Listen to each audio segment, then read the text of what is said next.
Bonsoir à tous. Et oui, après une semaine pourrie, vendredi, c'est toujours pire. Et donc, c'est notre rendez-vous maintenant hebdomadaire. Et cette semaine, deux invités, deux jeunes auteurs souverainistes qui vont illustrer deux pans de notre combat et de nos interrogations. Dans le domaine artistique pour l'un, dans le domaine à la fois politique et économique pour l'autre. Je vais tout de suite commencer par saluer notre invité, Stanislas Berton. Bonsoir. Bonsoir Pierre-Yves Rougeron. Merci de participer à ce petit exercice. Alors, certains, déjà, pas mal de gens vous connaissent dans les idées nationales, parce que vous avez participé à un certain nombre de médias, je pense à Sud Radio particulièrement, et on vous a vu également aux côtés de Charles Gave, je crois, sur sa chaîne, et tout à fait, donc vous êtes entrepreneur, vous êtes essayiste. D'ailleurs, nous allons parler de votre dernier ouvrage, La France retrouvée, qui est votre tout dernier, je crois, qui est très récent, et qui est un peu, qui est, je pense en tout cas, même si moi j'avais beaucoup aimé votre second, qui était, on serait plus épais, qui est, je pense, une bonne introduction à votre travail, mais plus globalement, au-delà de votre livre, la raison pour laquelle je voulais vous recevoir, au-delà d'une sympathie personnelle, c'était d'avoir un œil un peu décentré sur les mœurs du camp national, justement par quelqu'un qui est entré dans nos idées il n'y a pas très longtemps, qui vient du monde de l'entreprise, que vous êtes entrepreneur, on va revenir sur votre expérience, et pour savoir qu'est-ce qui, disons, pour voir comment vous en êtes venu à écrire, à rejoindre nos rangs, et disons comment ça s'est passé, quel regard vous portez sur l'ensemble de la mouvance. Donc, d'ores et déjà, je voudrais que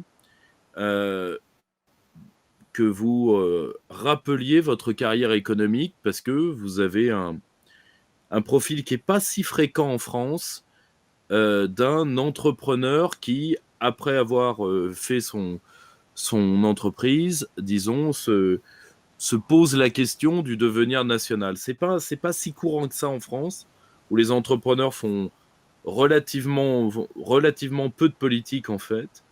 Donc, voilà, c'est déjà, qu'est-ce qui vous a amené à écrire ces livres, dont le dernier dont nous avons parlé? Quel est votre cheminement? Tout d'abord, je voulais vous remercier pour cette invitation et pour permettre à ceux qui ne connaîtraient pas encore mon travail et mon parcours de le découvrir. En fait, mon parcours est dans un premier temps, était assez classique, c'est-à-dire formation économique, grandes écoles.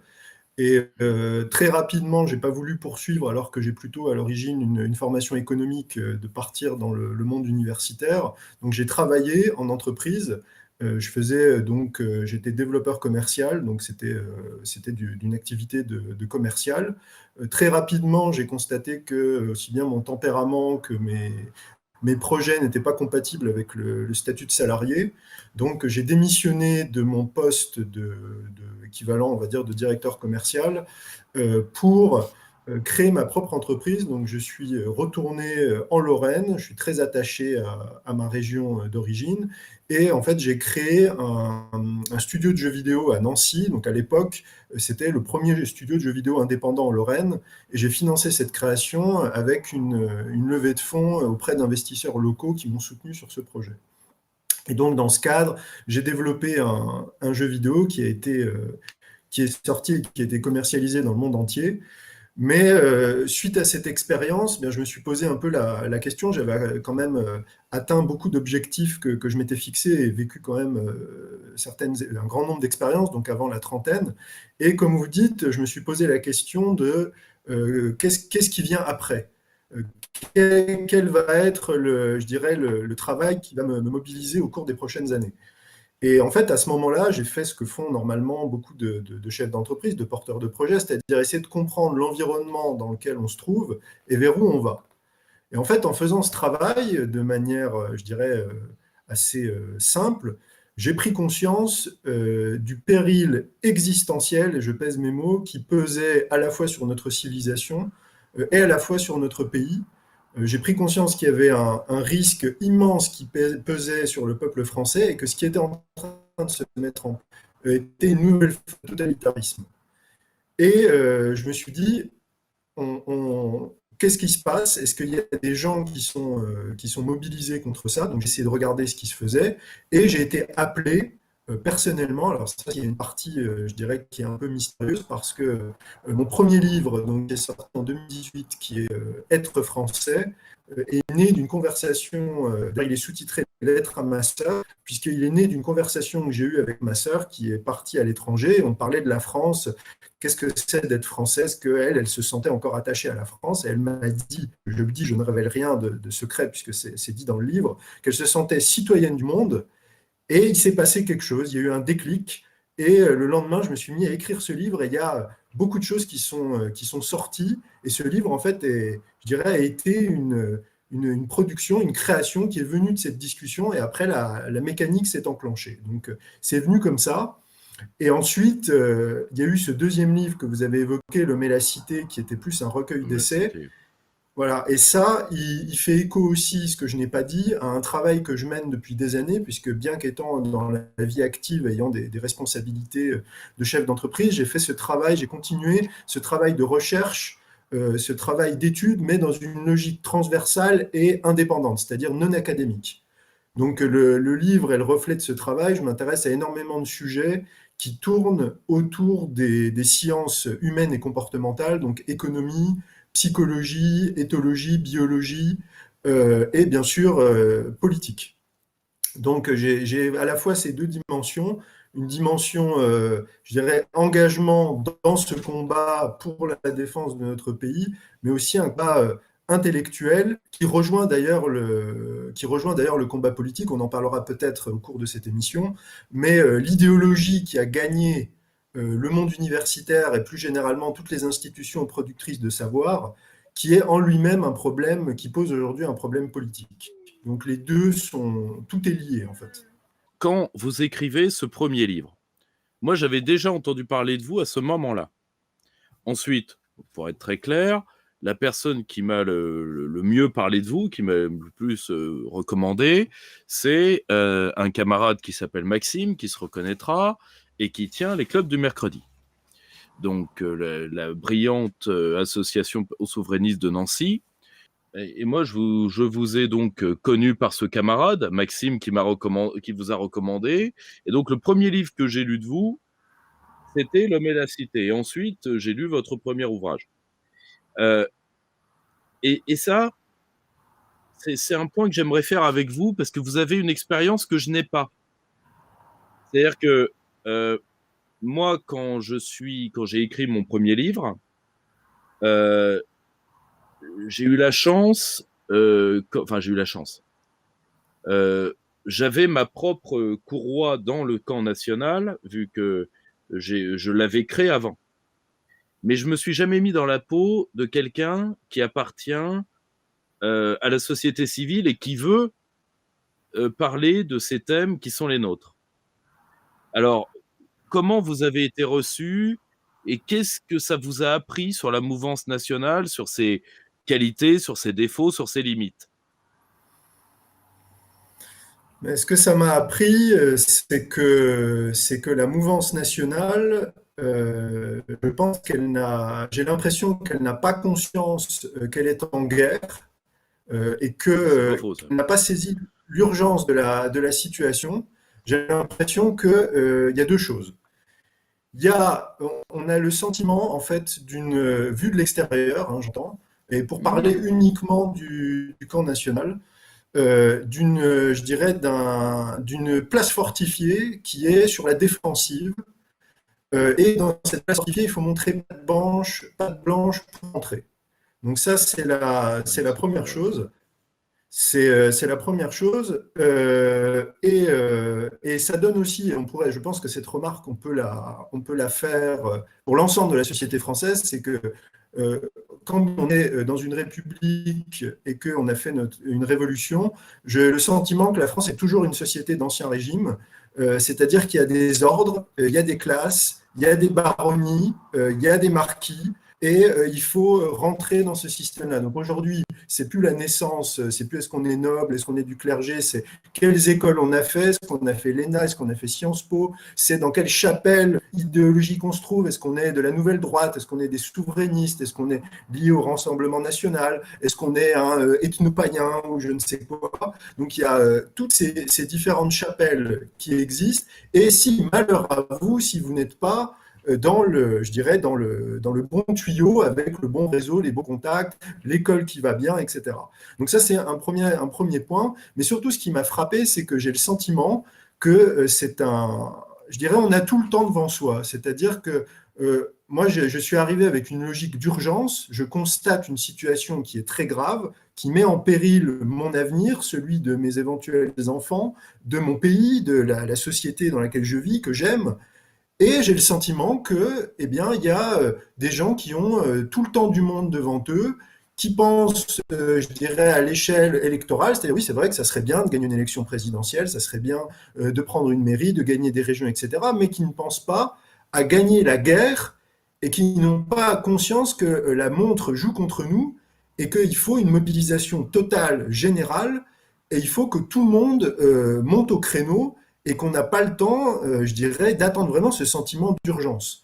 Et c'est ça qui m'a frappé, c'est que j'ai l'impression, voilà, que les choses se déroulent avec un rythme assez lent, et il n'y a pas cette volonté de dire, voilà, on a besoin d'armes, on a besoin d'alliés, on a besoin de connecter des gens, il faut qu'on fasse front commun, il faut qu'on se mobilise, qu'on se parle, qu'on se rencontre, enfin, vraiment ce qui se passe quand on est dans une situation de crise et on a un problème grave à résoudre ensemble.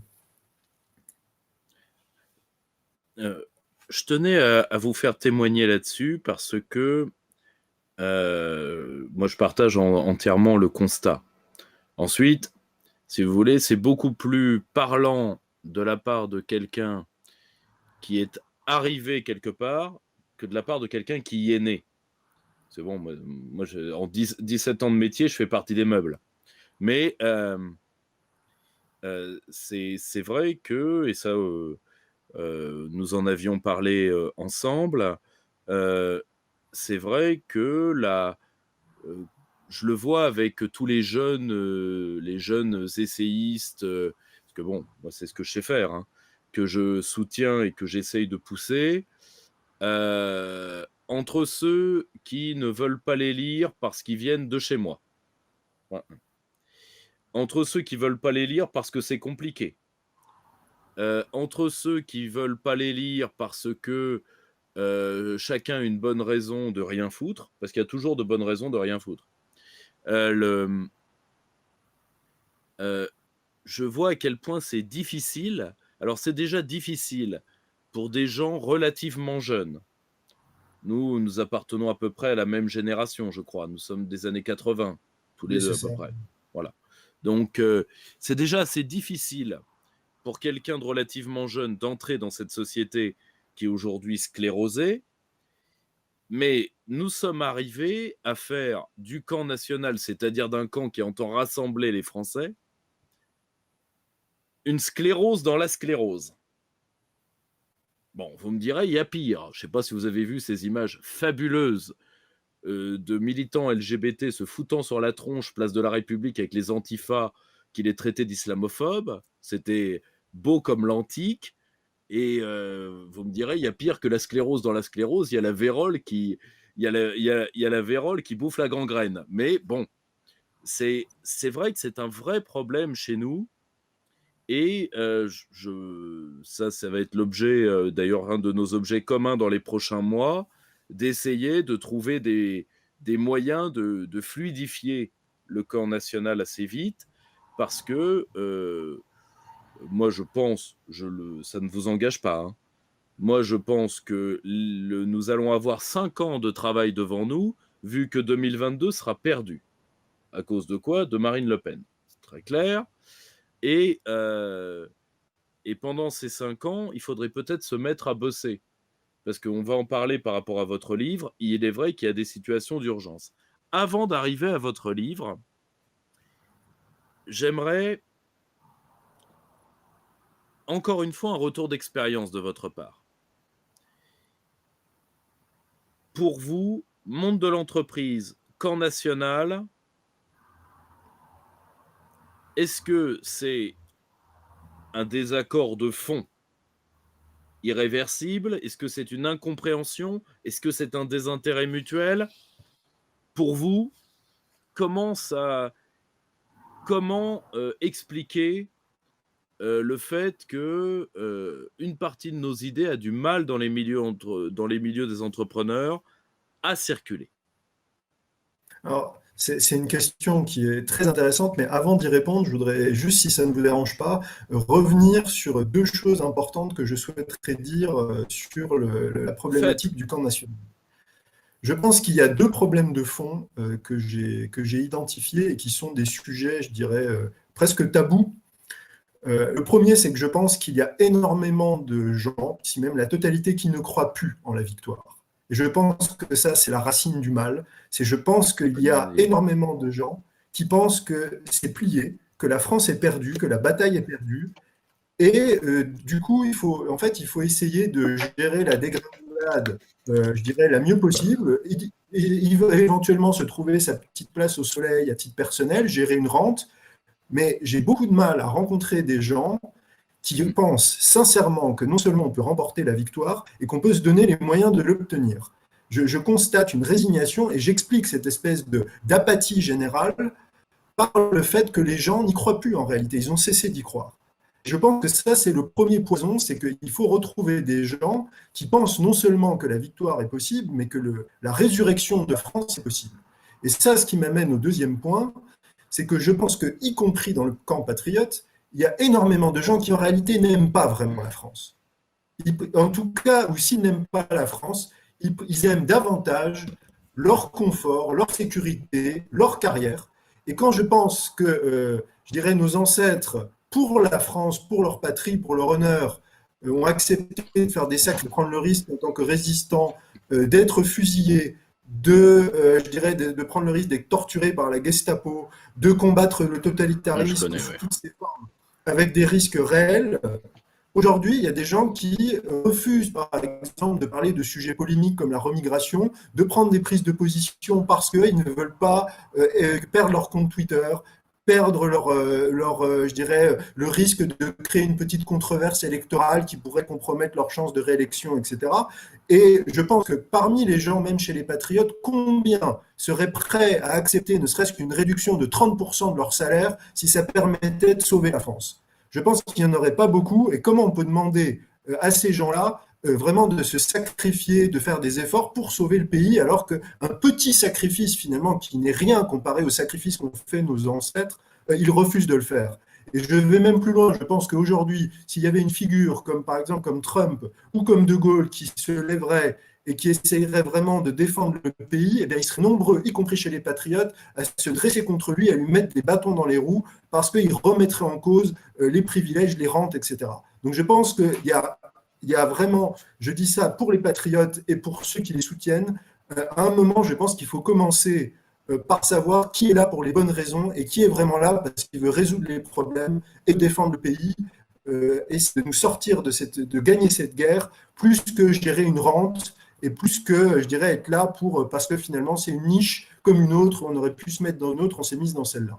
Voilà, j'ai fait j'ai pas encore répondu à votre question, mais je pense que c'est des choses qui doivent être dites. Et je vous remercie de les dire parce que le titre personnel, moi, c'est un discours que j'ai parfois tenu, euh, mais je préfère, parce que quand on entend l'écho de son propre discours, on se pose des questions sur sa santé mentale. C'est, mais quand on l'entend de la part de quelqu'un d'autre, On se dit, bon, si c'est une hallucination, je suis pas le seul à l'avoir. Bon, donc je suis assez d'accord avec vous, malheureusement, c'est qu'aujourd'hui, si vous voulez, pour un phénomène, si vous me laissez 2 minutes, plus Bien pour nos sûr. téléspectateurs, qui s'explique, et qui s'explique de la manière suivante. Euh, Pendant longtemps, il y a une particularité du patriotisme français. Depuis, grosso modo, depuis la fin du 19e siècle. C'est un patriotisme qui était partagé de manière ardente par deux hémisphères politiques, le mouvement ouvrier et, disons, un camp national qui en France a toujours été biface. C'est-à-dire que vous avez les hommes de la nation, quelle que soit leur idéologie d'ailleurs, et vous avez les reliquats de certaines de nos querelles passées, qui, en dehors de la querelle elle-même, ne s'intéressent pas tant à la France que ça. Je vais vous donner un exemple. Et c'est par exemple, la partie de monarchistes mondains qui est encore en France. Bon, la France ne les intéresse pas en soi. Ce qui les intéresse, c'est la monarchie. Bon. Ce qui n'inclut pas la totalité des monarchistes, hein. Il y a aussi des monarchistes de combat, comme mes camarades de l'AF. Or, le gros souci, c'est que en France, tous ces reliquats de vieilles querelles forment ce qu'on appelle, dans le vocabulaire journalistique, l'extrême droite, que la France a comme d'autres pays, mais qui représente moins de 2% de la population, qui en réalité sont même pas un courant politique, sont un groupe sociologique. Et vous avez les reliquats du mouvement ouvrier devenu aujourd'hui mouvement populiste, où sont rejoints à la fois des reliquats du mouvement ouvrier et des reliquats du mouvement gaulliste.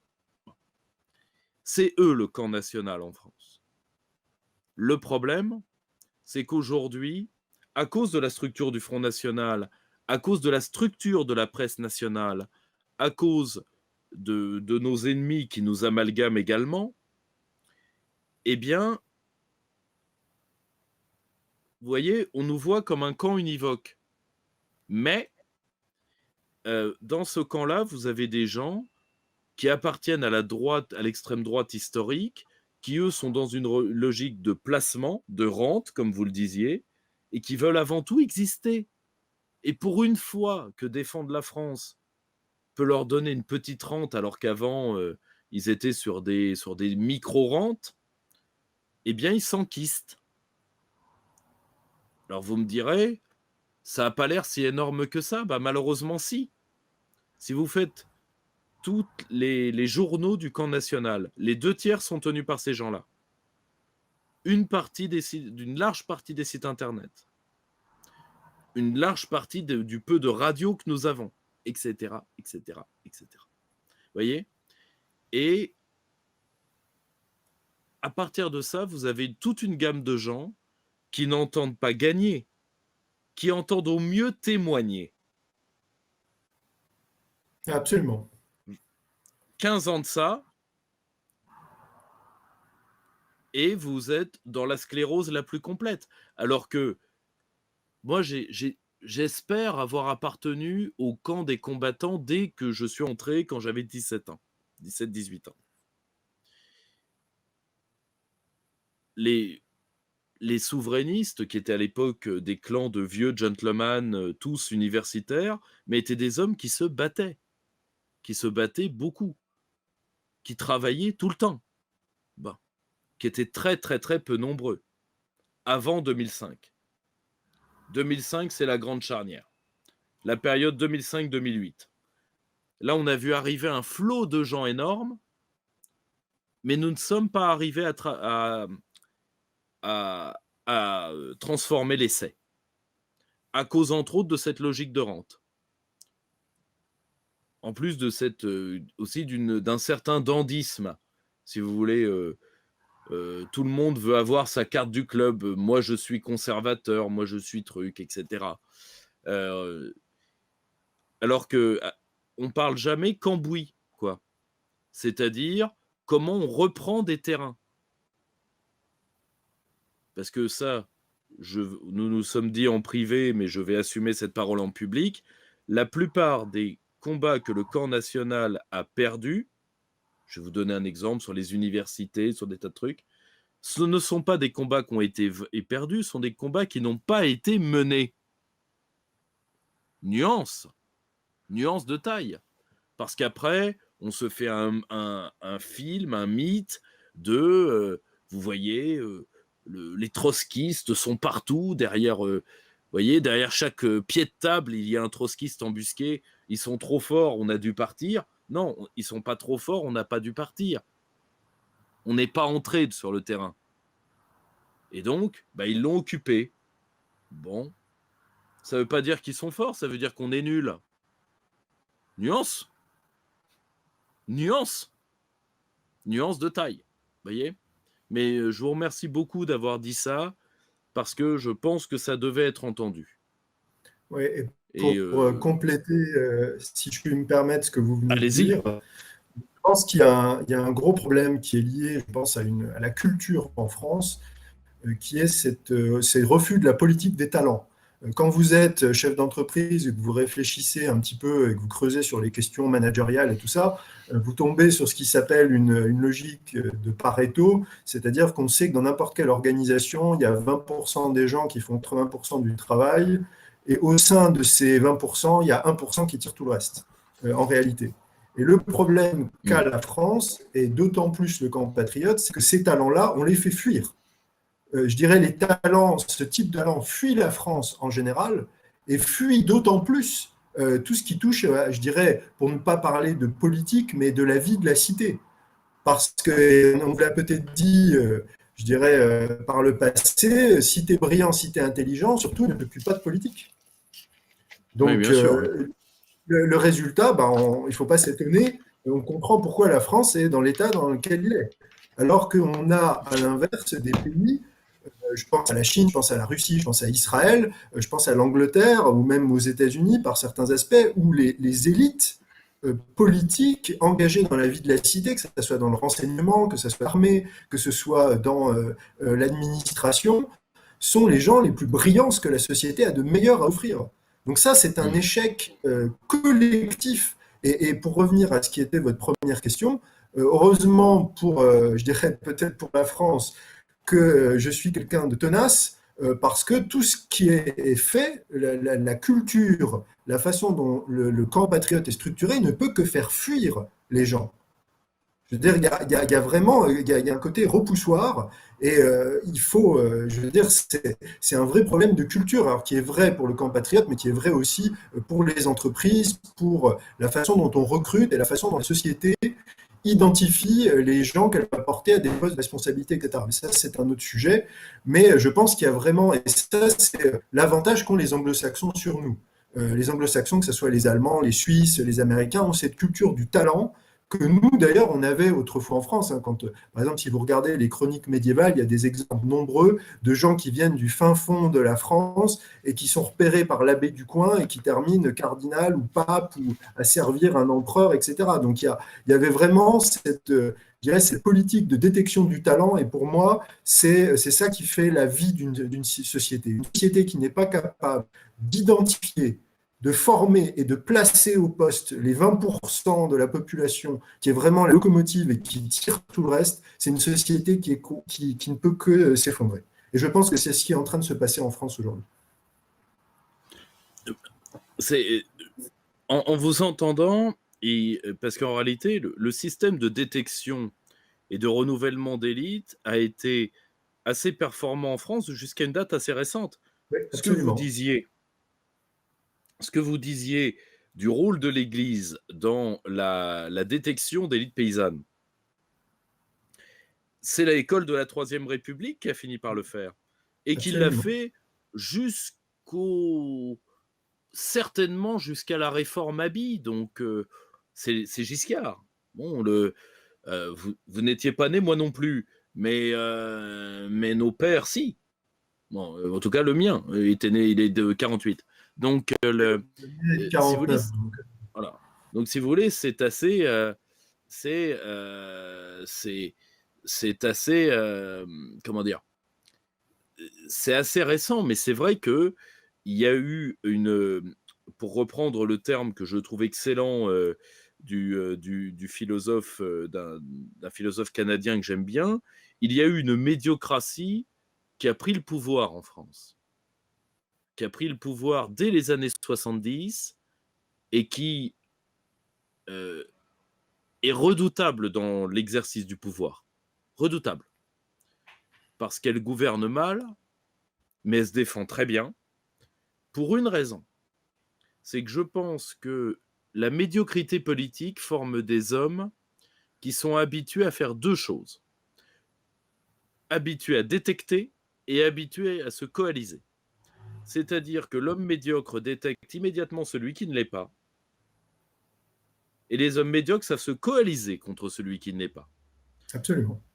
Ce que nous ne savons pas faire, parce que nous sommes aussi des individualistes forcenés, et je vais vous donner un exemple très précis. Là va sortir une vidéo où je rends hommage à mon ami Pierre-Guillaume Deroux, qui était un des derniers grands éditeurs du milieu national.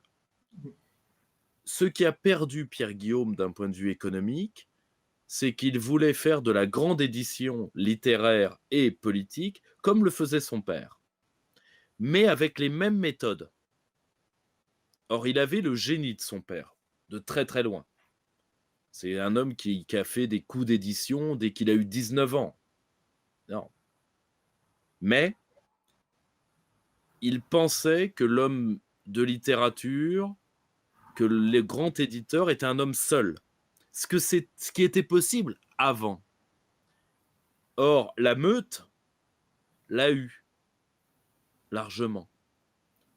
Parce que l'homme seul ne tient pas face à la meute. Je sais que c'est un imaginaire très romantique, très prométhéen qui émoustille tout le monde, mais dans la vie politique réelle, c'est la meute qui gagne. Et c'est pour ça qu'il faut savoir opposer la réticularité à la réticularité, le réseau au réseau. Et ça, on n'a pas encore compris. Ouais, Je pense que absolument. c'est une leçon qu'on n'a pas compris. Et oui, et je vais rebondir sur ce que je disais il y a quelques instants sur la résignation. Je pense qu'on a, vous avez employé un très bon terme, ce terme romantique, l'image du perdant magnifique. C'est-à-dire on perd, mais avec panache. On est le petit village d'irréductible et certes, à la fin, on est balayé, mais on a tenu jusqu'au bout. Il y a cette volonté de conquête, de dire, moi, je demande souvent aux gens, d'ailleurs, ça se manifeste, et j'invite à nos spectateurs à se livrer à cet exercice mental.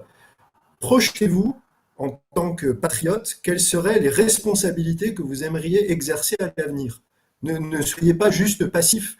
Je demande souvent aux gens, mais dans la France, retrouver la France où on aura le camp patriote aura repris les leviers du pouvoir. Que feriez-vous? Est-ce que vous seriez un maire? Est-ce que vous seriez un député? Est-ce que vous seriez un grand patron de presse? Est-ce que vous seriez un rédacteur en chef d'un grand magazine? Est-ce que vous seriez un ambassadeur? Et souvent, les gens me regardent, ils ne se sont jamais projetés mentalement dans ce succès. Et je pense que ça, c'est un problème parce que c'est quand on se fixe un objectif qu'ensuite le cheminement mental se met en place pour se donner les moyens d'atteindre cet objectif. Et là, ce raisonnement, cette volonté de dire se projeter dans la victoire, eh bien, n'est même pas prêt. Donc, n'ayant pas la visualisation de la victoire, comment est-ce qu'on peut mettre en place les stratégies pour y arriver? Et ça, c'est un vrai problème. Mais et c'est vrai que et l'un va avec l'autre, comme nous n'avons pas de structure de formation de cadre, parce que ça, je m'en suis toujours beaucoup plaint auprès du mouvement national, parce que moi, les jeunes les plus brillants, j'arrive à les détecter. Et pour ceux que ça tente, je les recrute. Ensuite, j'essaye de leur obtenir des facilités, je ne le cache pas. Hein, chacun protège ce qu'il a, moi je protège les miens. Or, je remarque que contrairement à différentes écoles idéologiques qui se sont organisées, je vais vous donner un exemple tout de suite, le camp national ne protège pas ces jeunes et les laisse massacrer. Et les laisse Exactement. massacrer socialement. Je vais vous donner un exemple. Vous l'avez peut-être vu, le Parti socialiste français est mort. Alors, on n'est pas tous allés à l'enterrement avec fleurs et couronne. Et donc, enfin, si, il n'est pas tout à fait mort. Il reste Benoît Hamon, mais parfois, il y a des survies qui sont pires que la mort. Donc, néanmoins, ils tiennent encore des parts entières de la société française. Université, journalisme, etc., etc., etc. Certaines grandes écoles, je vais vous donner un exemple. On a regardé les résultats de la présidentielle, de la présidentielle reconstituée de Sciences Po Grenoble, qui attire en ce moment les feux de l'actualité pour des affaires d'islamo-gauchisme. C'est quand même la seule école où Jean-Luc Mélenchon aurait affronté Benoît Hamon au deuxième tour. Bon. Avec Emmanuel Macron troisième, et avec une grande disparité entre la première et la troisième année, vu que la troisième année a 1% de vote pour Jean Lassalle, et la première année 1% de vote pour Jean Lassalle, et l'autre 0,5% pour Marine Le Pen. Donc vous voyez, quelque chose de très représentatif. Mais cette gauche-là, qui a disparu sociologiquement, enfin, pas totalement, mais très largement, qui a disparu politiquement, elle tient encore des parts entières de la société française. Pourquoi ? Parce qu'elle s'est organisée. Elle tient le Conseil national des universités très largement. Elle tient elle tient largement les écoles de journalisme. Elle tient très largement les habilitations à diriger des recherches et les écoles doctorales en France. Très, très, très largement. Nous, on ne veut pas aider nos jeunes. Bon, on ne veut pas les aider. Et résultat, eh bien, tout simplement, nos jeunes n'arrivent pas à prendre des circuits de pouvoir. Pourquoi ? Parce qu'ils doivent avoir une vie, ils doivent croûter. Et en même temps, dès qu'ils sont détectés, l'institution se bloque contre eux. Donner un exemple. Aujourd'hui, pour beaucoup de gamins souverainistes, avoir un directeur de thèse, rien que ça, est devenu extrêmement compliqué. Parce que, qu'en dira-t-on ? Parce que ça fait beaucoup de travail de gérer des étudiants, alors que certaines universités gauchistes forment des doctorants à l'appel, et sur ces doctorants, vous en aurez mécaniquement, vu le nombre, un ou deux qui deviendra maître de conf ou professeur, et qui tiendra son département avec vos idées pendant 15 ans, minimum. Vous voyez ? C'est comme ça qu'on prend une société. Nous, on s'y refuse. Bon. Le problème, c'est comme nous, on ne l'a pas fait, les autres l'ont fait.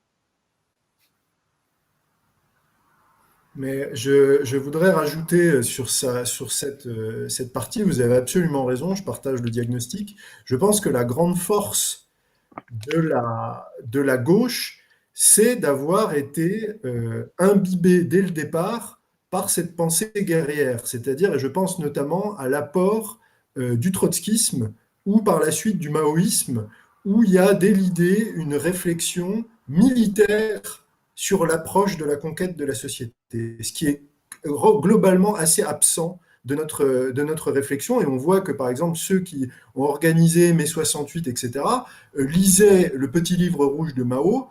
Et si vous avez la curiosité de lire ce livre, vous vous rendez compte que c'est un vrai manuel de guérilla politique, sociale, institutionnelle. Donc il y a cette qualité de la formation dans le camp je dirais, de nos adversaires, qui ont pris conscience de réfléchir en temps de guerre, d'avoir des objectifs stratégiques, de mobiliser une campagne, d'atteindre des objectifs de combat bien précis. Et nous n'avons pas du tout cette logique. Et je pense que ça s'explique en partie parce que pendant longtemps, je dirais, la grande masse de la société était favorable aux idées nationales et qu'on n'était pas dans cette logique de conquête. Et donc je pense que nos adversaires ont eu une formation, du moins, et l'appui de grands systèmes qui ont un génie pour ça, qui furent l'Union soviétique et aujourd'hui encore la Chine communiste. Ils ont eu l'appui idéologique et de formation de ces systèmes-là que nous n'avons pas eu. Et je pense que c'est une partie de l'explication.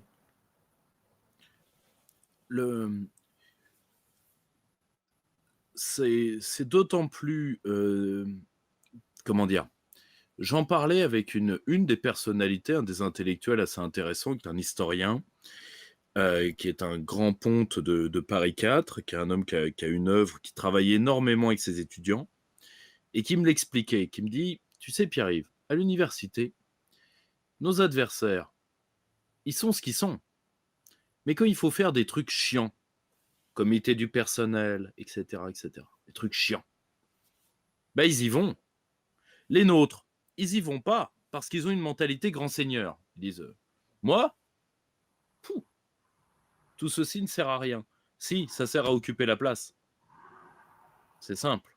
C'est aussi bête que ça. Et c'est la même chose dans certaines entreprises, c'est la même chose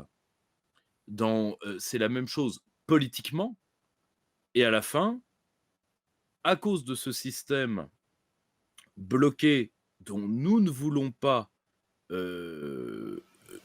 finalement même nous ne voulons pas qu'il bouge parce que nous n'aidons pas nos jeunes à le faire bouger, eh bien 20 ans comme ça et un pays devient une médiocratie.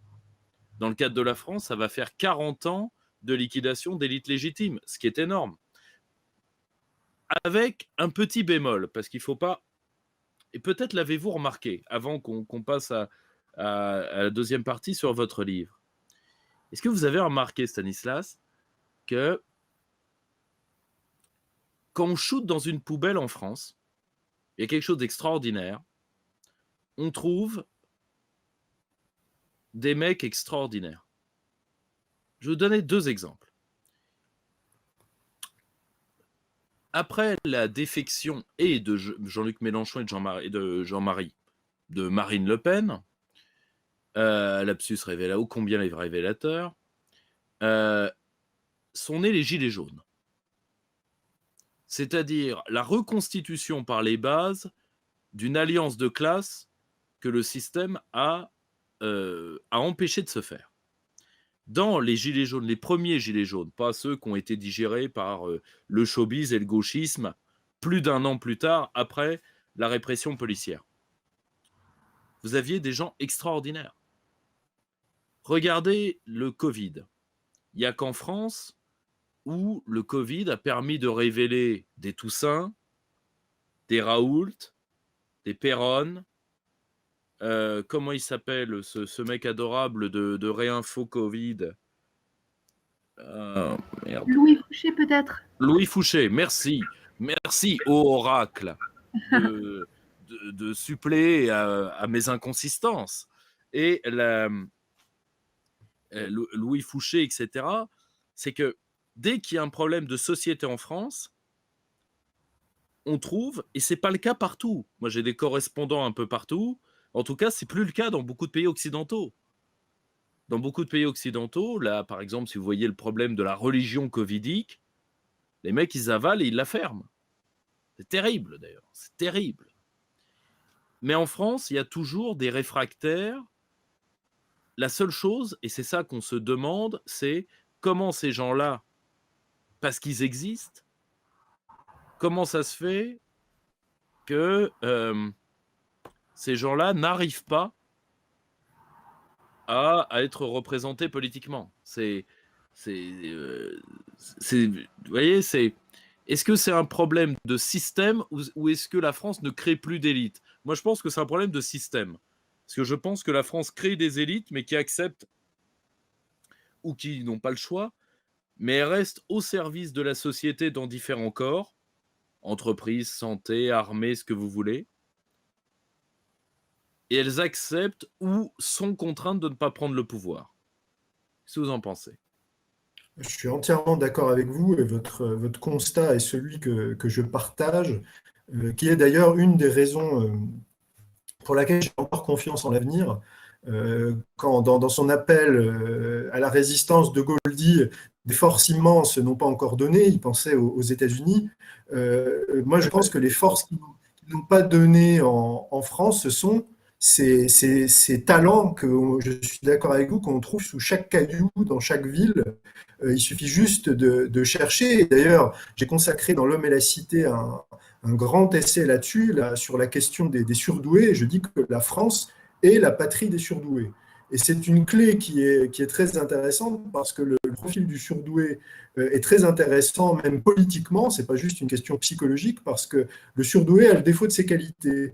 C'est-à-dire il est très pointu, il a souvent ce souci du bien commun, de l'intérêt général, mais il est extrêmement individualiste, il a une difficulté à fonctionner en groupe, et il a surtout une sorte de naïveté qui justement permet aux médiocres, vous avez très justement dit, à la meute des médiocres, de se liguer contre lui et de le détruire. Et c'est pour ça que je pense, et c'est pour ça que je l'ai inclus, cette réflexion, parce que je pense qu'elle a des conséquences politiques, et à partir d'une certaine agrégation d'un type de profil commun, on peut en tirer un trait sociologique et psychologique. Et je pense que si la France a eu ce rôle en Occident, cette prééminence, cette concentration quand même de génies, d'artisans, de penseurs, de savants qui est sans équivalent dans l'histoire du monde. Je pense qu'on est bien en peine de trouver un pays, je dirais, si peu peuplé, euh, avec une telle concentration de talents. Je pense que c'est lié à ce génie, alors on peut l'appeler surdon, on peut l'appeler par d'autres mots, mais qui est propre au peuple français. Et je pense, et ce que j'ai souligné, c'est qu'aujourd'hui, le système actuel déclare la guerre à ce type de profil. Et je Ouais. considère que C'est très vrai.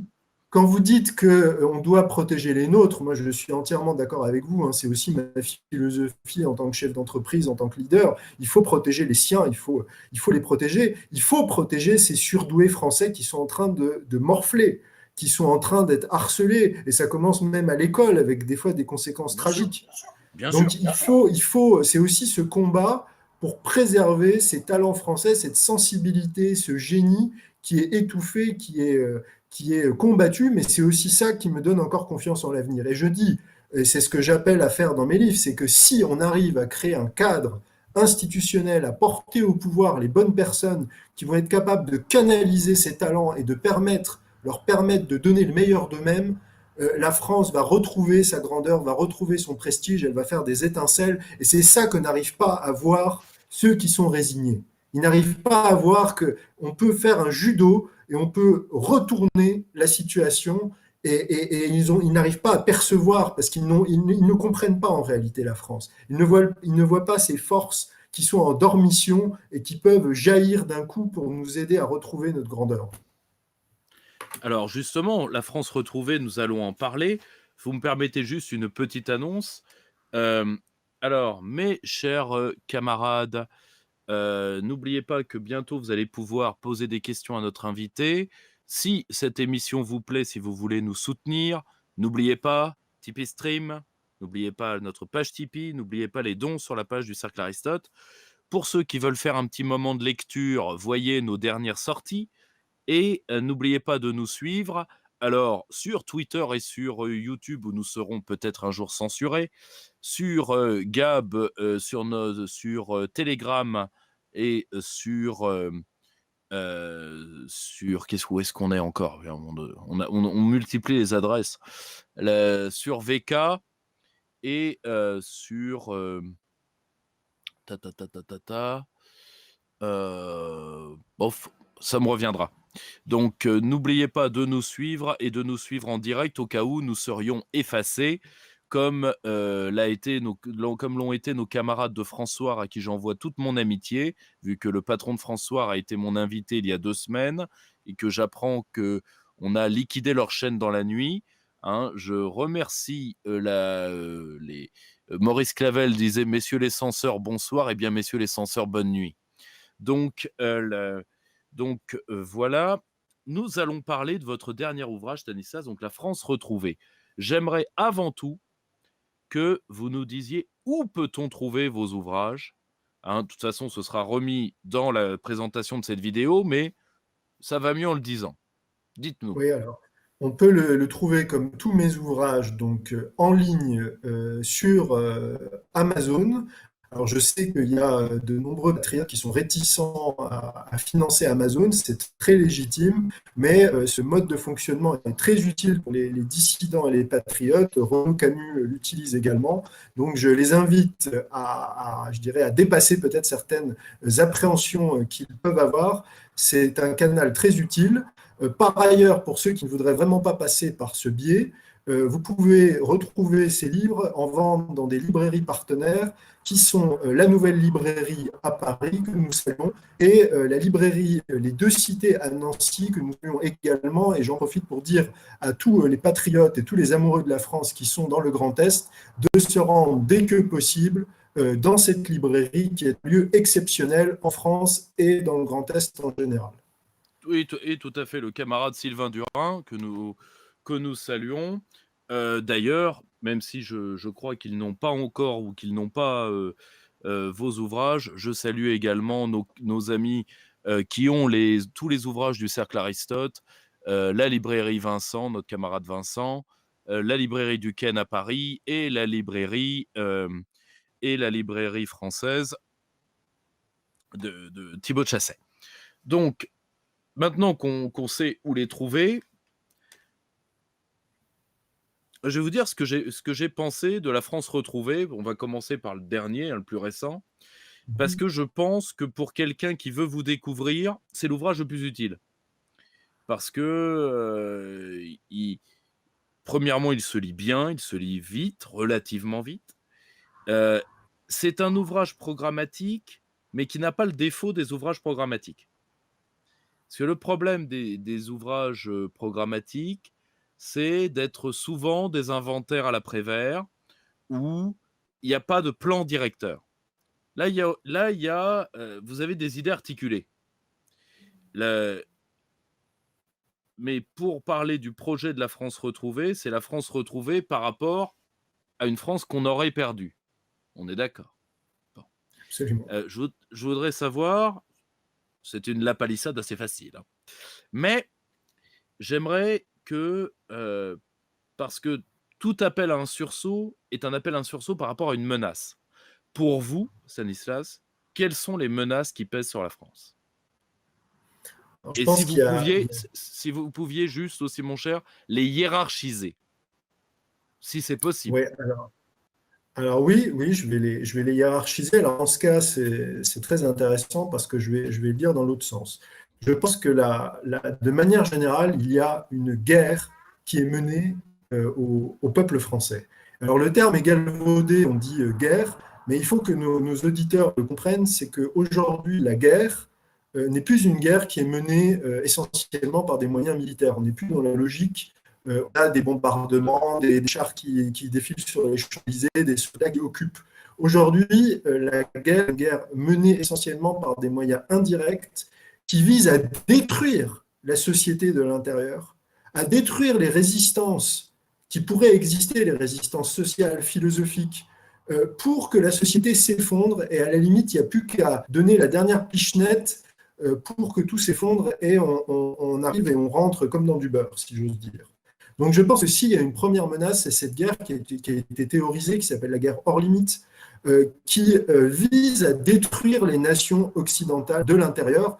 Et ça, c'est tout ce qui, je dirais, pour remettre ça sous une étiquette globale, c'est ce qu'on appelle le progressisme, c'est-à-dire, je dirais, ça touche à la fois à la structure de la société, donc notamment la famille, qui est quand même la cellule de base de la société. Il y a eu cette destruction de l'école, là on voit qu'on est en train d'arriver à tout ce qui vient des États-Unis, la culture woke, où on commence à vous expliquer que les mathématiques sont racistes, qu'il faut que les mathématiques intègrent la question raciale. J'ai lu à l'instant un article terrifiant que j'ai relayé sur Twitter, sur ces écoles d'élite aux États-Unis, et ça c'est quand même le comble de l'ironie, où les parents des classes aisées payent 40 000 dollars par mois pour qu'on explique à leurs enfants qu'ils sont racistes et qu'ils doivent avoir honte d'être ce qu'ils sont, tout ça participe de cette guerre hors limite. C'est quand on peut continuer aussi sur cette vision-là, nous expliquer que notre passé n'était qu'un passé d'oppression, nous avons été des colonisateurs, nous avons été des esclavagistes, donc on détruit l'image que l'on a de nous-mêmes, et ça c'est vraiment le génie stratégique, parce que on nous explique que finalement le français ou l'occidental en général, finalement n'a aucune raison d'exister.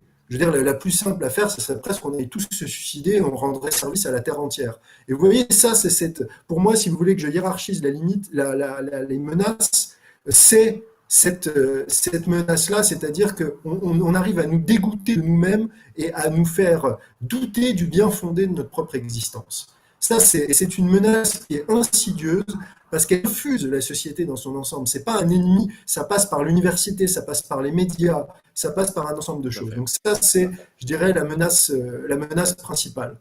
Après, il y a une deuxième menace qui est la menace plus visible et qui suscite peut-être le plus de débats. C'est vraiment le changement de peuple. C'est le remplacement du peuple français sur son propre sol par des populations d'origine étrangère. Et ce qui est absolument terrifiant, c'est que cette réalité qui est attestée, qui est manifeste, je veux dire, continue d'être niée, y compris par la 99% de la classe politique. C'est ce que les anglo-saxons appellent l'éléphant dans la pièce, et personne n'ose en parler. La question du changement de peuple et des conséquences à long terme pour la nation française, je dirais, n'est pas abordée publiquement. Ça reste un sujet qui est cantonné à, je dirais, l'extrême droite, ultra méga droite, hardcore. Voilà, on n'est pas du tout dans un sujet qui en plus devrait faire consensus, aussi bien à la gauche populaire, parce que le peuple, c'est le peuple là qui disparaître, le peuple, je dirais, la France ouvrière dont vous parliez, donc ce peuple-là est menacé, c'est un sujet qui devrait faire consensus. Donc je pense qu'il y a vraiment ces deux grandes menaces, destruction de l'intérieur et le changement de peuple. Et après, si j'en prendrais peut-être une troisième, mais qui est liée aux deux précédentes, c'est la trahison. La trahison d'une partie des classes dirigeantes qui rendent cette destruction de l'intérieur et ce changement de peuple possible. À tout plan stratégique, son ennemi.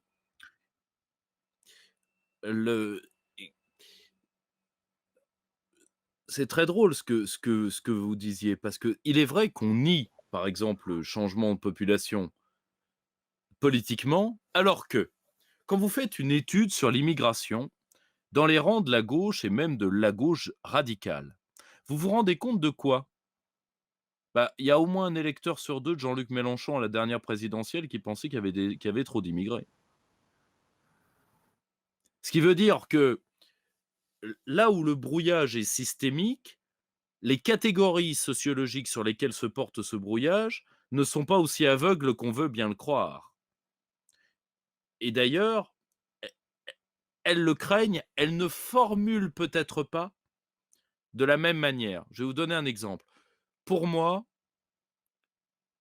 toute la querelle que les milieux laïques, chevènementistes, souverainistes de gauche ont levée et se sont battus et se battent sur la laïcité ou sur l'islam est leur manière à eux d'appréhender le phénomène migratoire.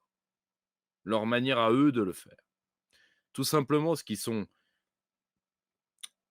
comment dire, arrêtés par une définition qu'ils pensent être essentialiste ou raciale du peuple français.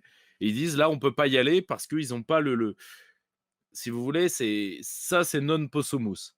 Par contre, là où nous pouvons attaquer sur les mœurs, sur le problème que pose à nos mœurs l'immigration, eux vont l'attaquer sur le volet laïque. Vous voyez?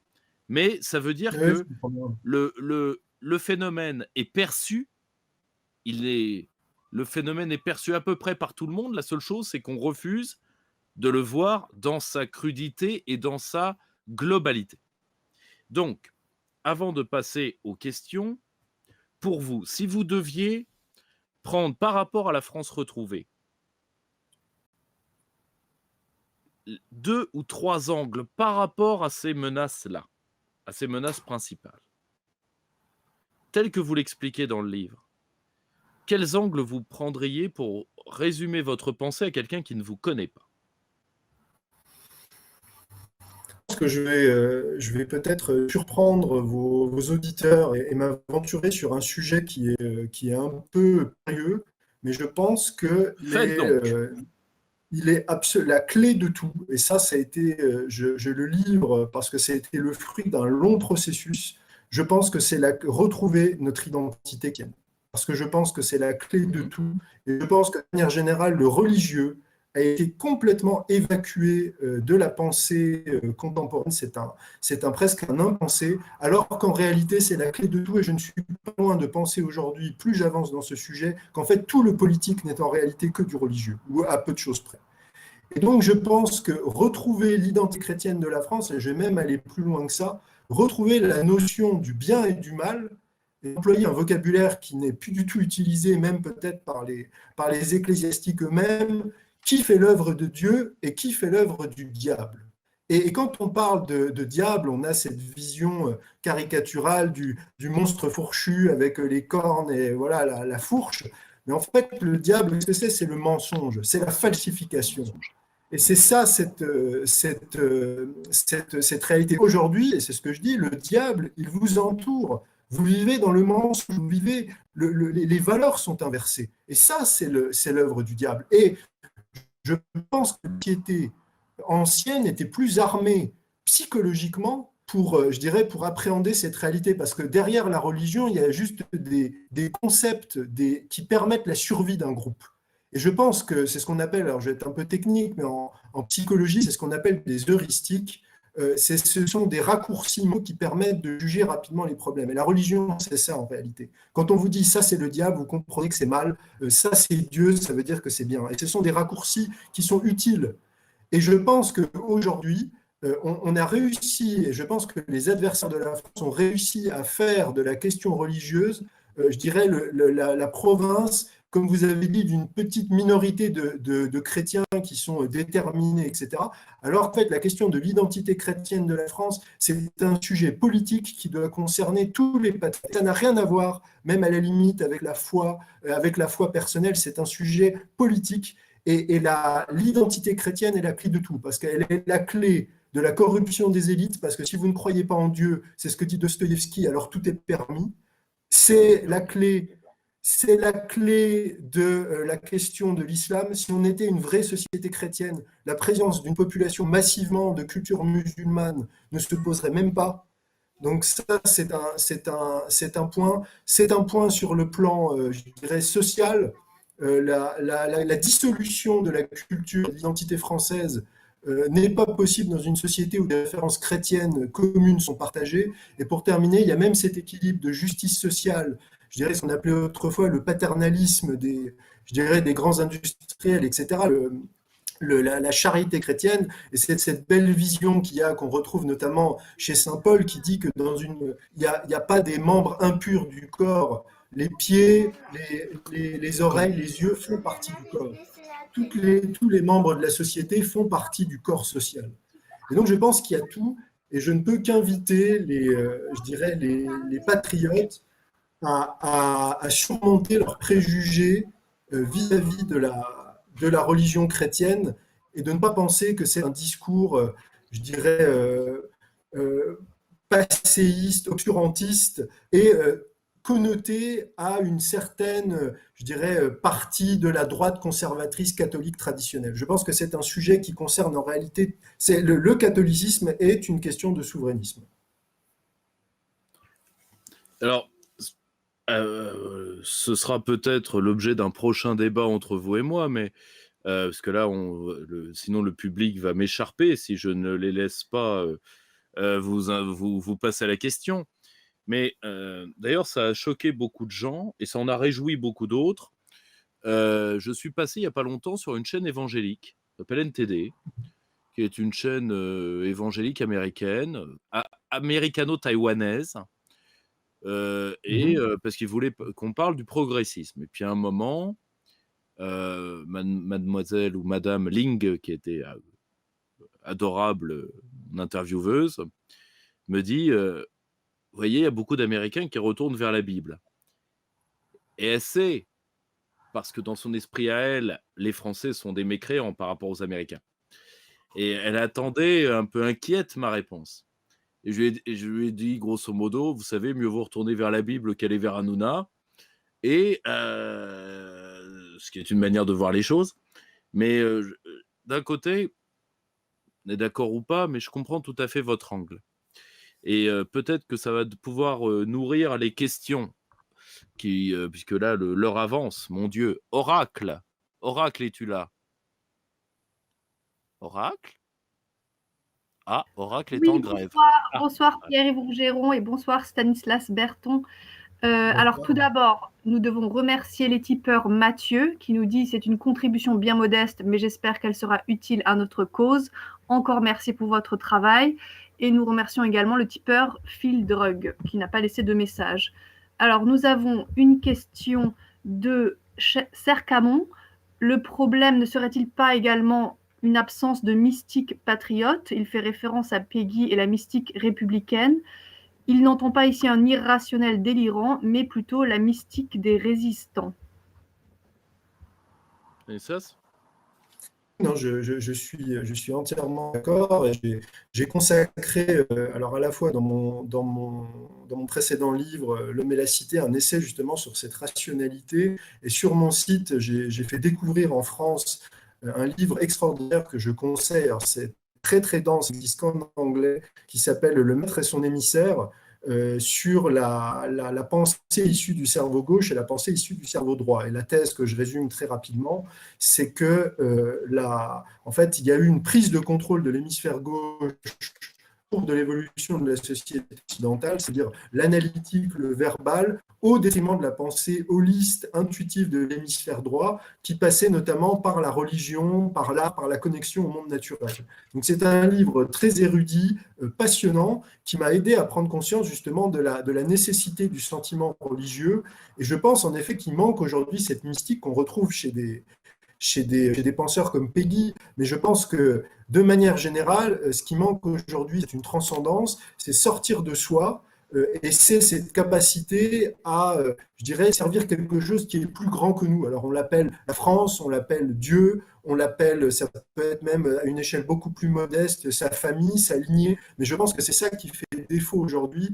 Il manque cette transcendance, et il y a ce rationalisme étroit qui, pour moi, accable ceux justement qui pensent que la France est perdue, parce que ce sont des gens qui raisonnent qu'en chiffres, je dis toujours, ils raisonnent en tableur Excel, et tout ce qui ne peut pas être, toutes les variables qui ne peuvent pas rentrer dans le tableur Excel, pour eux, n'existent pas. Mais malheureusement, elles existent. Comme dit Taleb, l'absence de preuve n'est pas la preuve d'absence. Et donc, je pense en effet qu'il y a ce besoin de retrouver une mystique, mais surtout je dirais, d'avoir une pensée qui sort de ce rationalisme aujourd'hui trop étroit. prochaine question, Oracle? Oui, merci beaucoup pour la réponse. Alors, nous avons Sinar qui reprend un peu ce que Stanislas a déjà expliqué, les Français et Françaises qui fuient, entre guillemets, le pays car ils estiment que le pays est foutu, entre guillemets. Comment les convaincre du contraire? Bon, je pense qu'on a déjà un peu répondu, mais ensuite, il dit plus précisément comment contribuer au combat national lorsque l'on est un Français du camp national résidant à l'étranger, autrement que par le soutien au cercle Aristote, bien évidemment. Ah, mais Stanislas, allez-y, mais après, je vais vous emboîter le pas. Oui, alors, je dirais tout simplement, il y a deux possibilités. C'est en effet de soutenir ceux qui sont encore présents et qui se battent. Alors, ça peut être via des Tipeee financer les résistants patriotes, parce que Dieu sait qu'ils en ont besoin. C'est soutenir, même à distance, je dirais, les initiatives patriotes, c'est soutenir les auteurs patriotes. Et ça peut être aussi, parce que ça, c'est un cheval de bataille, c'est faire rayonner la culture française à l'étranger. Il faut, je pense que ça c'est très important, défendre la langue française. Moi j'ai toujours cette image de la France qui essaimait dans les cours d'Europe. Il y avait les penseurs, les architectes, je dirais, les savants qui venaient dans le monde entier pour diffuser le génie français, eh bien, là où on est, qu'on soit dans des pays de l'Est, qu'on soit en Asie, qu'on soit aux États-Unis, essayer à son échelle de faire rayonner la culture française et d'être soi-même l'ambassadeur de cette grandeur française partout où on est, et d'avoir conscience qu'en tant que Français à l'étranger, on représente la France et qu'il faut qu'on soit digne de ce rang et d'être digne de notre pays. Ça, je pense que c'est très important. Alors, Stanislas, si vous me permettez, là, j'emboîte le pas immédiatement. Parce que ça, c'est une question qui m'interpelle beaucoup. Comme vous le savez, moi, je suis en permanence en train d'envoyer des appels. Alors, il est vrai que parfois, les gens me répondent, parfois en nombre, et je mets parfois du temps à répondre. Les journées, donc 24 heures, les miennes aussi. Sachez-le. Voilà. Mais il y a 3 manières, je pense, supplémentaires. Je suis entièrement d'accord avec ce que Stanislas a dit, mais premièrement, parce que là, je viens de recevoir un camarade qui est en Chine. Premièrement, moi, je cherche des représentants, des gens à peu près intelligents, à peu près partout dans le monde. J'en ai déjà dans plus d'une vingtaine de pays, parce que nous avons besoin de gens qui connaissent ces pays, qui les connaissent, qui peuvent les analyser, parce que, je le dis, une partie des conneries que raconte la presse française sur les pays étrangers est un crime contre les intérêts économiques français. Je le dis parce que nos propres journalistes, qui n'ont pas besoin qu'une agence de renseignement américaine les intoxique. Ils s'intoxiquent bien volontiers. Si vous voulez, quand on leur dit que Poutine bouffe des enfants avec de la béarnaise parce que c'est un gros plouc, ils sont capables de l'écrire. Bon, moi j'ai vu des trucs écrits. Là, par exemple, on fait tout un foin sur les Ouïghours, sur les machins. On est capable de vous faire croire n'importe quoi.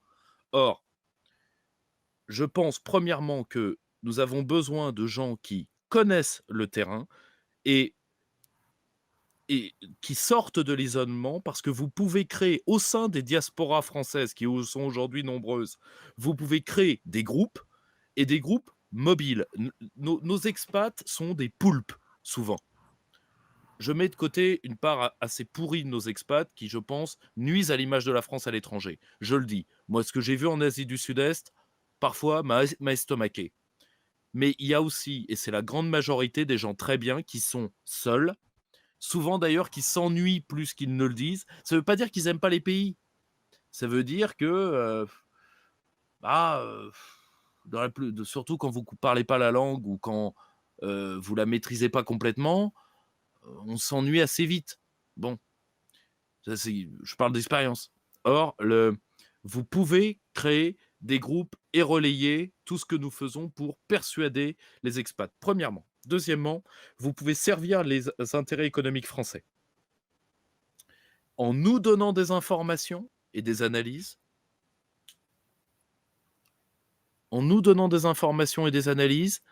et en essayant peut-être d'aider de jeunes Français qui viendraient dans ces pays à trouver du travail.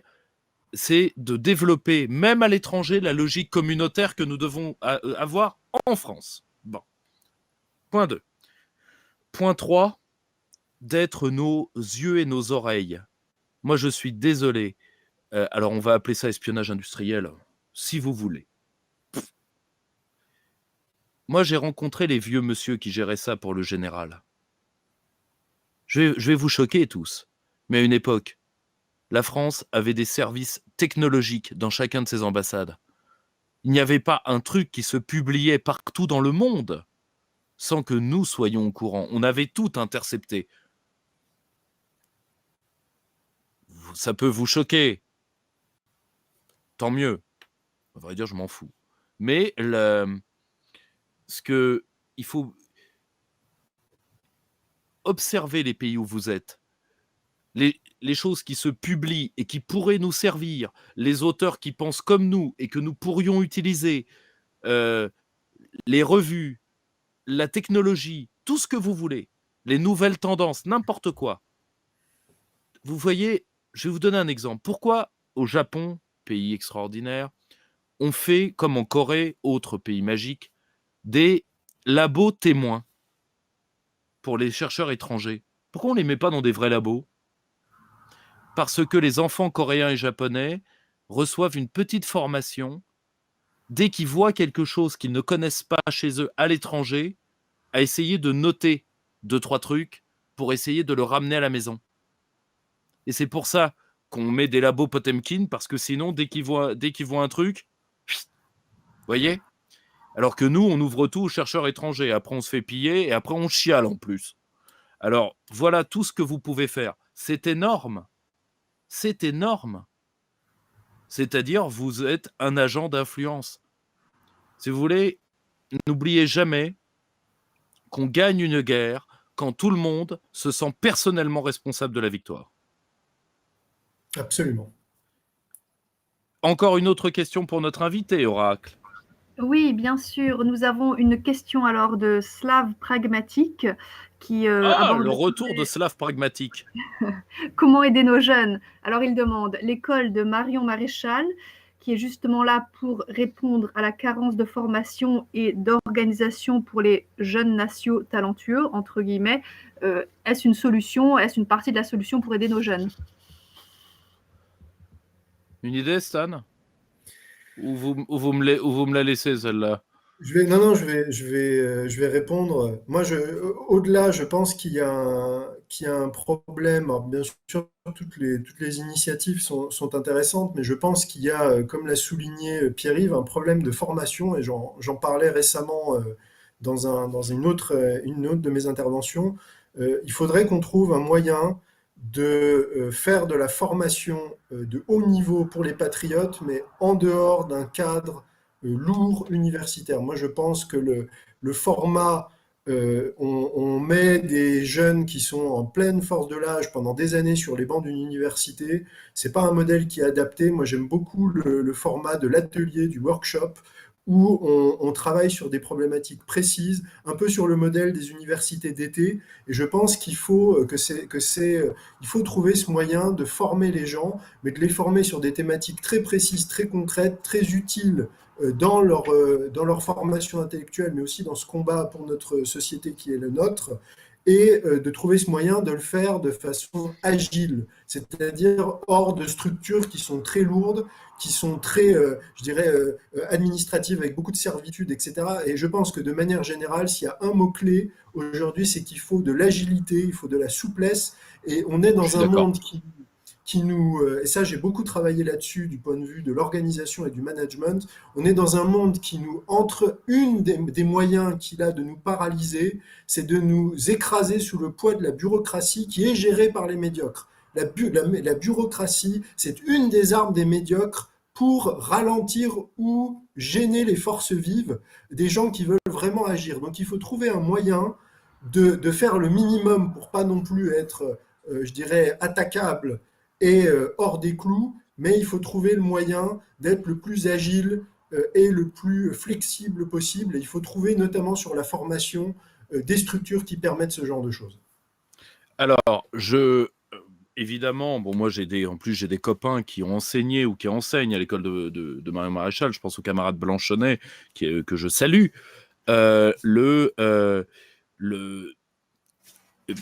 Moi, j'ai absolument rien contre cette école, mais je pense que, et je rejoins entièrement Stanislas, je pense qu'il faut des structures beaucoup plus souples. Nous, on va essayer d'utiliser à titre éducatif le Discord. Je vous demande une seconde. Madeleine, s'il te plaît, va m'attendre là-bas, j'arrive. Tu m'as bouillé, tu n'as pas fait mon problème. Bon. Juste après notre invité, je vais devoir prendre une pause de 3 minutes. 3 minutes, vous pouvez survivre sans moi 3 minutes. Le temps de régler le problème. On parlait du maître et de son serviteur. Eh ben, vous avez entendu le mien il y a quelques secondes. Donc, nous, on essaye d'utiliser le Discord, et je vous recommande d'aller évidemment sur notre Discord à titre éducatif, c'est-à-dire que on essaye de faire du retour d'expérience plus il y a une partie cours magistrale, bon ça c'est certain, mais j'ai beaucoup été marqué par les séminaires que j'ai fait avec Idriss Aberkane. Je pense que c'est peut-être ce type de cas concret plus utilisable, alors sous un format de séminaire, sous un format de tout ce que vous voulez, mais peut-être plus que de reproduire le format école de commerce, qui est un format déjà en crise. Donc, donc voilà. Une nouvelle question. Oui, bien sûr. Nous avons Cromwell qui demande comment aider la cause quand on n'est pas un intellectuel. Il demande cela car, on va dire à l'autre extrême ou d'autre part, le militantisme actif intensif n'est pas non plus pour tout le monde, au sens où c'est assez risqué. Par exemple, arracher des drapeaux, faire 100 maisons par demi-journée, enlever des affiches collées par les partis adverses. Alors, est-ce qu'il y a une troisième voie pour quelqu'un qui ne serait ni un casse-cou, ni un intellectuel? Alors, Stanislas. Non, allez-y, je vous laisse commencer. C'est assez simple. Alors, j'avais un vieux militant qui avait une phrase que je trouvais atroce, mais qui a sa logique. Je ne dis pas que je l'endosse. Hein. Quand des militants disaient... alors, il était formé à l'ancienne école, c'est-à-dire des gens qui manquaient un peu d'empathie pour les militants. Et ça, je le regrette. Alors, il y a pire. Hein. Moi, je me rappelle d'un cas du Front National qui avait sur sa porte le Front ne te doit rien, tu lui dois tout. Bon, je suis pas sûr que comme méthode de recrutement, ce soit le plus utile. Mais le vieux militant disait t'as du temps, donne ton temps. T'as pas de temps, donne ton argent. T'as pas de temps ni d'argent, donne ton sang. Le jour où tu donneras du temps, du sang et de l'argent, tu seras un saint, mais pas avant. Donc, une phrase un peu dure, je le concède sans mal, mais il y a des tas de moyens. Déjà, la première chose que vous pouvez tous faire pour la France, c'est de prendre un pouvoir dans la société. Vous êtes dans une entreprise, syndiquée, d'illustrer au maximum vos idées. 1, vous devez prendre un pouvoir. 2, vous devez devenir un peu le référent des gens qui sont autour de vous. Vous savez, le phénomène du leader d'opinion est un phénomène micro-sociologique. Vous pouvez devenir un leader d'opinion pour les gens qui sont autour de vous, pour les persuader d'améliorer leur vie et de le mettre dans les cadres du fait national. D'accord ? Donc, vous avez des tas de choses à faire. Que vous ne soyez pas un intellectuel n'est pas un problème. Une brute, une qui marche ira plus loin qu'un intellectuel assis. Et que vous ne soyez pas casse-cou. Il y a des gens qui sont spécialisés là-dedans, il faut les laisser faire, surtout que c'est vrai que la prise de risque n'est pas nulle. Stanislas, je vous laisse juste répondre à cette question et je vous demande 2 minutes. Allez-y. Oui, il n'y a pas de problème, je reprends la main. Je suis entièrement d'accord avec ce que vient de dire Pierre-Yves, c'est-à-dire que vous pouvez être dans votre environnement un leader d'opinion et déjà exister dans votre cellule familiale, dans votre environnement immédiat, diffuser ces idées, parce qu'en plus, il y a beaucoup de gens qui sont terrorisés et qui pensent qu'ils partagent nos idées, mais qui n'osent pas les assumer publiquement. Et bon, je dirais, c'est difficile de savoir à qui on a affaire. Et souvent, rien que le fait, sans agressivité, sans provocation, mais juste expliquer et poser fermement les convictions qui sont les nôtres, ou les constats qui sont les nôtres, eh bien, permet parfois de libérer la parole. Et on peut être surpris, et j'en ai fait l'expérience à plusieurs reprises, de voir des gens qui, ne se sentaient pas jugés, ne se sentant pas tout de suite taxés de racistes, d'islamophobes, etc., eh bien, en fait, révèlent qu'ils partagent nos idées, et des fois, ça peut être même des belles rencontres inattendues. On peut retrouver dans son environnement parfois des gens qui sont je dirais, sympathiques à nos idées. Et ensuite aussi, je voudrais compléter ce que disait Pierre-Yves, c'est que ce que vous pouvez faire quand, à titre individuel, même si vous n'êtes pas un intellectuel, c'est quand même vous former. Et vous former, ça ne veut pas dire forcément se former à très très haut niveau, c'est-à-dire devenir un expert, un universitaire, mais avoir cette connaissance de base des grands sujets, par exemple sur le progressisme, ça peut être de comprendre que ça passe par le biais de l'école et le biais de cette pensée dite décoloniale, etc. Savoir identifier les problèmes et les techniques qui sont utilisées par nos adversaires. Et je prends toujours cette image, c'est que par exemple le Parti communiste a été redoutable dans cette mode de fonctionnement. Tous les gens qui étaient au Parti communiste n'étaient pas des grands intellectuels, mais avaient une maîtrise de base des concepts, des concepts fondamentaux, la lutte des classes, le prolétariat, la bourgeoisie, etc. Donc je pense que même si, à titre personnel, vous n'êtes pas un intellectuel, vous devez avoir cette connaissance de base des grands concepts qui structurent notre combat et notre pensée. Voilà. Et on va prendre encore une question. D'accord, je vais fusionner une question de Badinguet et une question de Laurent. C'est sur la faiblesse de notre camp. Est-ce que cette faiblesse proviendrait de paresse, de lâcheté ou bien de l'attente perpétuelle d'un homme providentiel? Alors, je voudrais reprendre cette idée de l'homme providentiel parce que je pense elle concentre un peu beaucoup de choses. Parce qu'il y a une réalité, c'est qu'il y a toujours, je dirais, que ce soit dans une entreprise, que ce soit même dans un groupe, etc., il y a toujours quelqu'un qui est moteur, qui est leader. Et ça, c'est nécessaire. Et je pense que politiquement, il faut que je dirais, la prise de risque, le pouvoir soit incarné par quelqu'un. Il y a cette phrase je dirais, de Clémenceau qui dit « Pour décider, il faut un nombre impair et 3, c'est déjà trop ». Donc, c'est une réalité.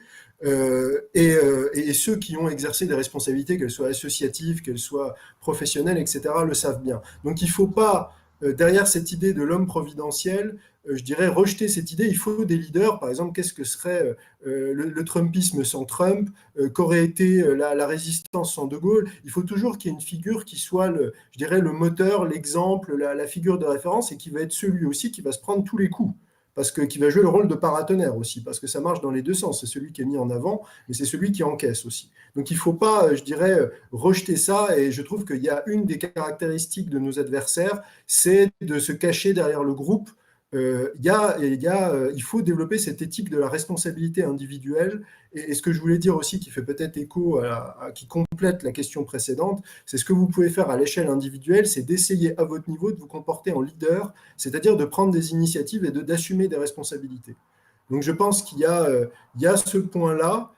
Après, alors quels sont les tares de notre camp? Moi, on les a évoqués en début d'entretien assez longuement. Voilà, moi je pense que surtout il y a une résignation, et il y a des gens qui ne croient plus en la France, et je fais le lien avec ce que je disais il y a quelques instants, enfin il y a quelques minutes sur la question religieuse. Je pense que les patriotes ne croient plus à la France, mais de la même manière que beaucoup de chrétiens et même beaucoup d'ecclésiastiques ne croient plus en Dieu. Je pense qu'il y a une perte de croyance, les gens continuent de faire semblant, continuent de répéter les gestes, de répéter un peu les croyances, mais sans qu'il y ait une véritable adhésion derrière. Et si on est un grand changement de notre époque, c'est que je crois qu'on revient à l'époque de la petite minorité de vrais convaincus, et que c'est à partir de cette graine très intense, très puissante, qu'on va faire reverdir, refleurir l'ensemble du pays. Alors, on va prendre après une question, une dernière question, mais j'interviens sur celle-là. Je pense que, parce que la paresse et la lâcheté, c'est ce qui empêche de penser chez Kant. Hein, c'est dans Qu'est-ce que les Lumières? Et notre camp a des paresses et a des lâchetés. Mais ce n'est pas les mêmes parts de notre camp qui ont les deux. Je m'explique. Vous avez généralement de gens qui ont été socialisés dans la droite. Une paresse. C'est-à-dire qu'ils n'aiment pas penser, ils viennent de camps anti-intellectualistes, ils n'aiment pas avoir des idées. J'ai eu ce débat il n'y a pas longtemps avec des gens que j'aime bien, hein, qui sont des libéraux patriotes. Bon, très bien. Ils me disent, il faut baisser les charges, il faut baisser les charges. Leur seule idée économique, c'est de comment dire, leur seule idée économique, c'est de baisser les charges, point. C'est un peu court. C'est un peu court. Surtout qu'il y a des tas de trucs, détresse énergétique, problème d'approvisionnement, il y a des tas de trucs qu'ils veulent pas voir. Je vais vous donner un exemple. Mon ami Philippe Murer a fait un ouvrage extraordinaire sur l'écologie souverainiste, un ouvrage qui est technique, abordable, lisible par n'importe qui, mais technique. Chaque problème vous est expliqué, avec ses risques et ses opportunités. La réponse, c'est oui, mais l'écologie, c'est la gauche. Ok. Bon.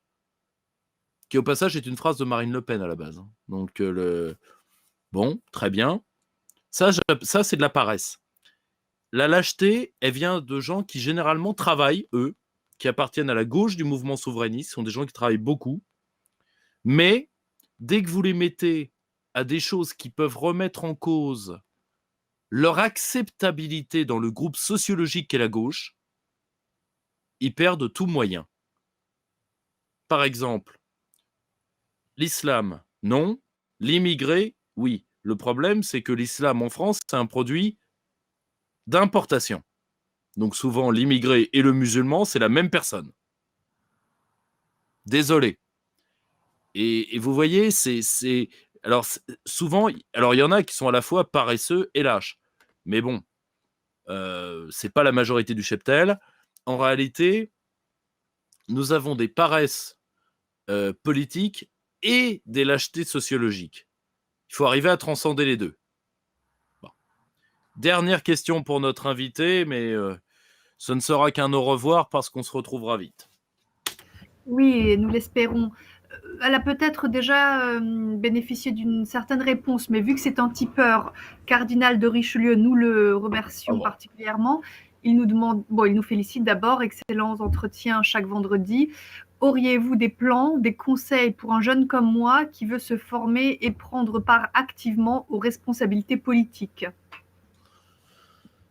Alors, je ne sais pas si j'ai des plans. Et d'ailleurs, il ne faut pas annuler les plans, nous disait Marlène Schiappa il n'y a pas longtemps.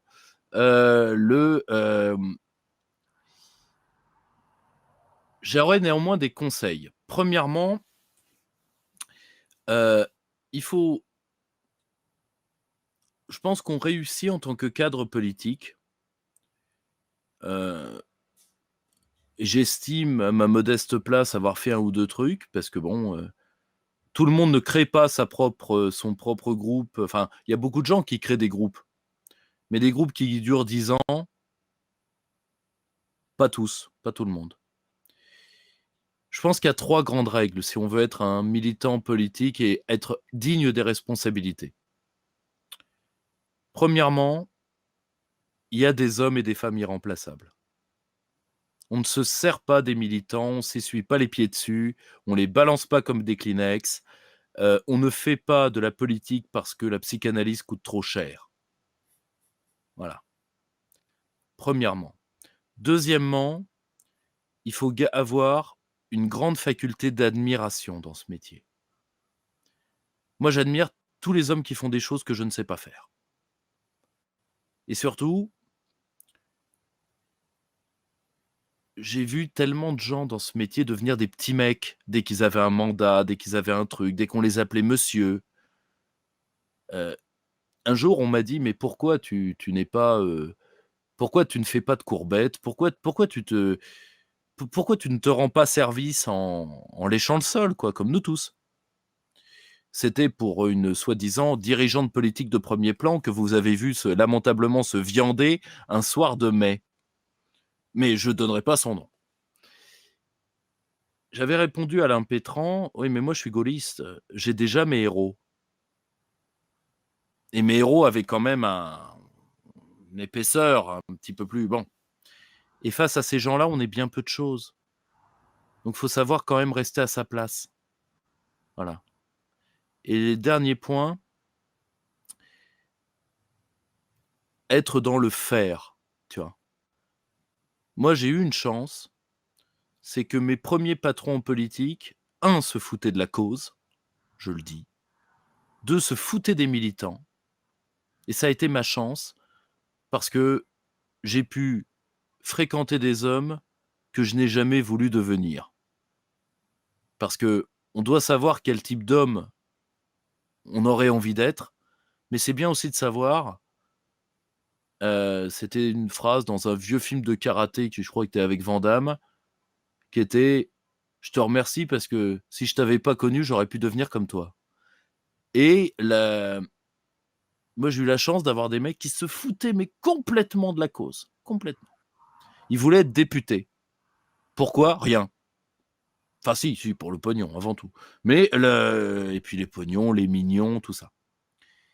Et l'avantage, c'est que comme eux, ils voulaient rien foutre, dès qu'on avait une initiative, ils nous disaient, vous savez ce qu'il disait Michel Jobert? Quand on lui dit, faudrait faire ça, eh ben faites-le. Et la plupart des gamins, ils avaient rien dans les mains, alors évidemment, l'initiative mourait. Et moi, comme j'étais un petit con, alors maintenant je suis devenu un vieux con, vous voyez, on évolue dans la vie. Je menais les initiatives à bien pour prouver qu'elles étaient faisables. Il faut être dans le faire. Tu vois, moi, d'ailleurs, les camarades du cercle Aristote et ma chère Marianne pouvaient en témoigner, quand une lubie prend mon cerveau malade, malheureusement, on l'a fait. C'est terrible, d'ailleurs. Et oui, je confirme. Mais oui. Vous vous plaignez pas trop quand même. Hein. Et voilà, c'est ces trois choses-là. 1. Gardez toujours une faculté d'admiration parce que si vous l'avez plus, mieux vaut changer de métier. Point 1. 2. N'oubliez jamais qu'il y a des hommes et des femmes irremplaçables. 3. Soyez dans le faire. Apprenez en faisant. Et là, vous serez un cadre politique pas trop mal. Ce qui, dans notre époque... Alors, dernier point, il faut quand même que vous ayez Vous savez, il faut vouloir les conséquences de ce que l'on veut. Vous voulez être cadre politique? Très bien. Vous allez au-devant d'une véritable épreuve de force.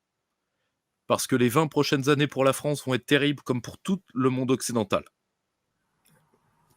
Parce que vouloir être capitaine, c'est bien. Mais il faut vouloir être un capitaine de tempête. Réfléchissez bien à cette décision. Parce que, comme disait Maître Yoda, fais-le ou ne le fais pas, mais il n'y a pas d'essai. Cher Stanislas, merci pour ce temps et j'espère à très vite. De toute façon, nous nous reverrons sur cette chaîne et ailleurs. Je rappelle votre livre La France retrouvée, qu'on peut trouver par Amazon, qu'on peut trouver chez nos libraires amis, entre autres la librairie du camarade Sylvain Durin à Nancy.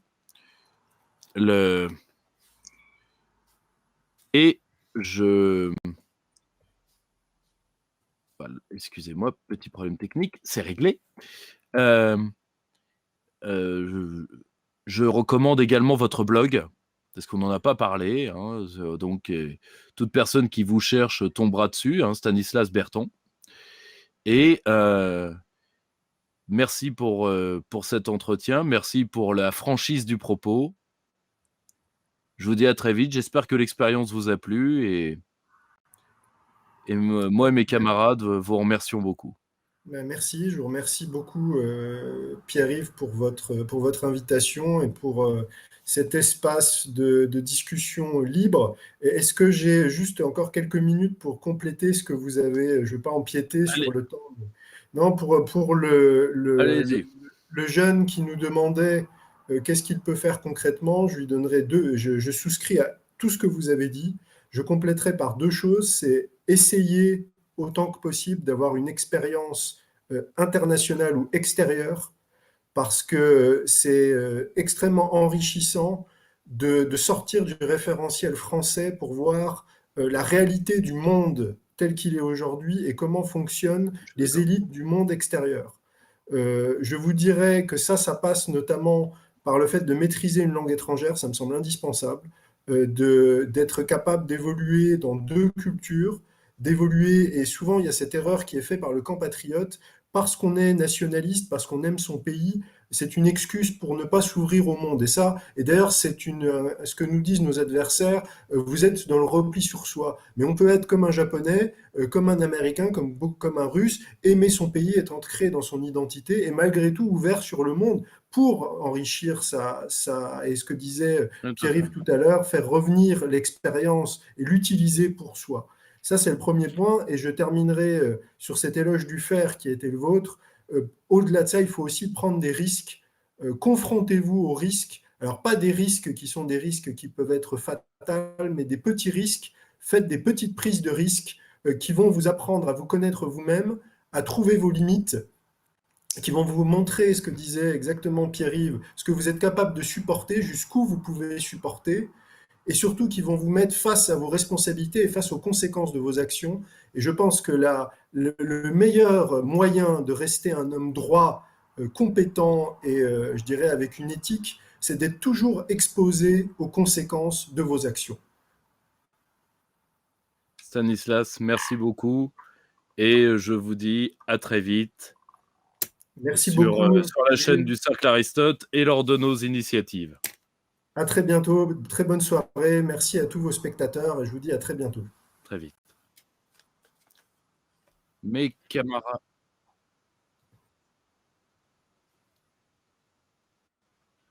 Ok. Oracle, suis-je encore en direct, moi? Oui? Très bien, je y suis encore, merci.